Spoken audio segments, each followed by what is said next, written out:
Gəncədə Sənətkarın Dostu layihəsi çərçivəsində növbəti görüş keçirilib. Məqsəd gənclərin yaradıcılığının stimullaşdırılması, regionlarda yeni istedadların aşkara çıxarılması, görkəmli mədəniyyət xadimləri ilə gənc istedadların zəngin təcrübə mübadiləsinin təşkil edilməsidir. Tədbirdə ifaçılıq sənətinin tarixi və inkişaf istiqamətlərindən, onun milli musiqi mədəniyyətinin əsas tərkib hissələrindən biri kimi əhəmiyyətindən danışılıb. İnteraktiv formalı görüşdə həmçinin musiqi və incəsənət məktəblərində təhsil alan şagirdləri, eləcə də müəllim və valideynləri maraqlandıran suallar cavablandırılıb. Müxtəlif musiqi nömrələri təqdim olunub.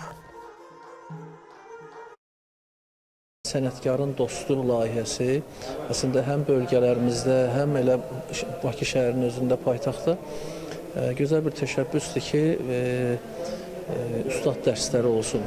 Əlbəttə ki, ustad dərslərinin bir xeyri var. Gənc xanəndələrə, xanəndə olmaq istəyənlərə uşaq vaxtından ki, bu sahəni seçirlər, onlarda bir musiqi zövqü formalaşır.